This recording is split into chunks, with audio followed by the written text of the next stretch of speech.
Donc, on parlait de Pluton en Capricorne. On a vu la conjonction en Capricorne, donc de nos actions, notre réveil, le soleil. On a vu aussi la conjonction donc qu'il y a avec Mars, le carburant derrière le soleil. Donc la volonté derrière nos actions. Tu vois, le soleil, lui, il est le représentant yang du coup. Donc il est quelque part responsable de celui qui est derrière lui, qui le pousse à y aller justement, qu'on appelle Mars, la passion. Il est responsable donc de sa passion. Et quand on parle de discipline, ça te rend très responsable justement. Et tu as Pluton. Donc l'air de rien, c'est comme un pouvoir entre tes actions, donc du coup, les changements que tu peux apporter et la volonté que tu y mets dedans, afin d'avoir en fait un statut social, de montrer les crocs, de montrer les dents, de montrer donc à tout ce qui est le boss.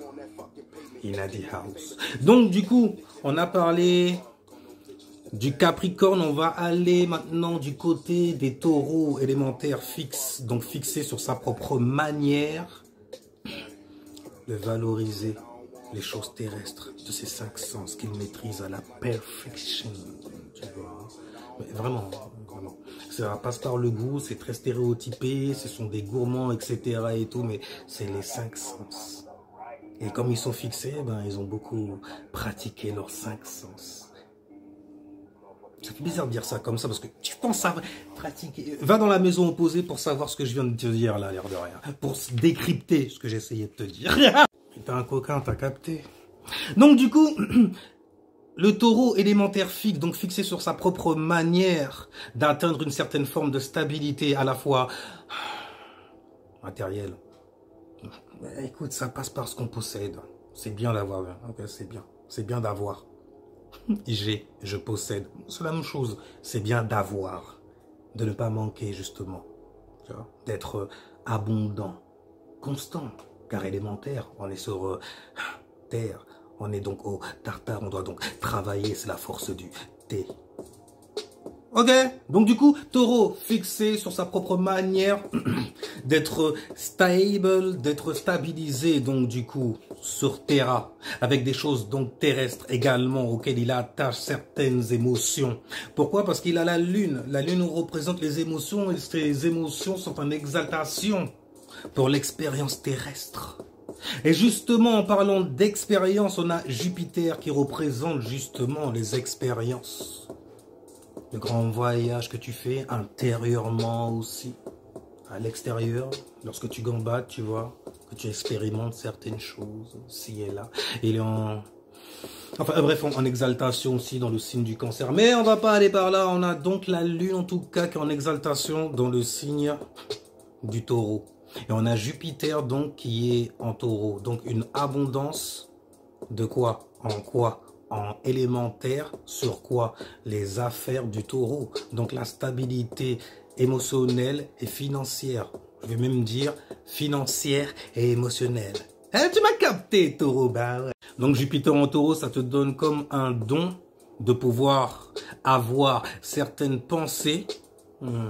C'est l'élémentaire, donc qui sont reliés à la terre, ok, afin de te stabiliser justement avec tes possessions, ce que tu possèdes, ok, c'est quoi? Des talents et des dons sur quoi? Sur ton corps physique dans lequel tu es parti te fixer, tu vois. Donc du coup une abondance donc d'expérience, donc une expansion aussi de quoi? Ben, de ce que tu possèdes, tes talents et tes dons, tu vois. Donc Jupiter en Taureau incarne ça. J'ai envie de dire incarne cela, carrément. Donc du coup, là où tu as le signe du Taureau, c'est ce que tu vas mettre en expansion. De manière très très cohérente, de manière très très, j'ai envie de dire consistant là. C'est bon, c'est consistant, tu vois, ça bourre bien. Ouais, mais on va pas se faire avoir comme l'autre abruti à méconnaître, tu connais, anyway. Donc du coup, tu as Uranus aussi en Taureau. Uranus, le changement radical. Tu as perdu un œil, tu vas apprendre à vivre avec un œil. Tu vois, c'est radical et souvent ça fait mal, c'est douloureux. Parce que les changements sont souvent douloureux. Surtout quand ils n'ont pas été bien contrôlés par Pluton par exemple. Donc disais-je, on a Uranus en Taureau. Et Uranus en plus dans le signe du Taureau. Il est littéralement en chute. Ça le gêne de... Mais ça... Parce qu'il est en exaltation chez les scorpions. Eux encore, tu vois, ils se servent de cette énergie-là pour pouvoir en fait se détacher de quelque chose, d'un trauma, d'une cicatrice, d'un bail qui les a activés et tout ça. Ils ont changement radical sur ça maintenant. Vas-y, je ressens, parce que je ressens plus la même chose. Même moi, ça me choque. Si les gens ils savent à quel point j'en ai rien à... Mais purée, c'est encore plus... Je suis choqué, j'aimerais partir de moi-même parfois. Je me dis, purée, c'est chaud pour eux, c'est... Et tu vois ce que je veux dire? Ça brûle inside. C'est Mars inside. Tu vois? Et justement, c'est bien comme carburant pour pouvoir amener une certaine forme de transformation. Les scorpions, vous captez ce que je veux dire. C'est de ça que vous vous servez littéralement pour vous en sortir. En toutes circonstances.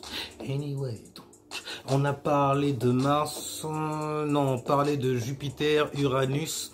Donc du coup, ce que tu vas mettre en expansion sera très original. Il faut que ça le soit. Parce que Uranus incarne l'unique entité que tu es, l'unicité, donc que tu es.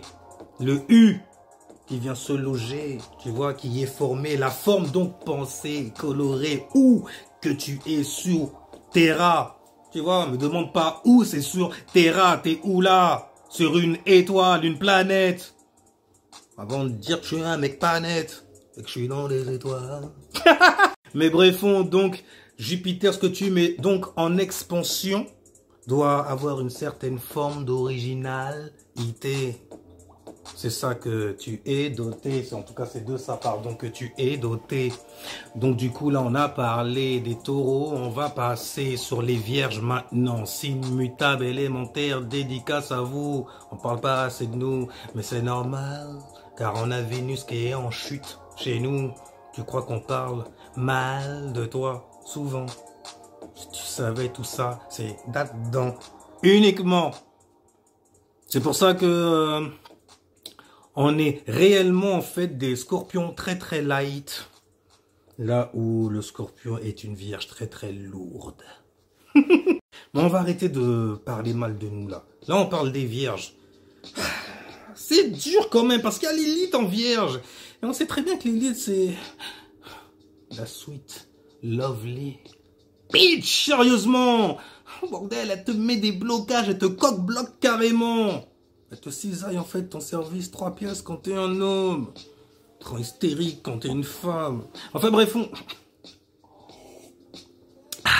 santé donc. Et justement en parlant de santé, c'est bien de parler des vierges.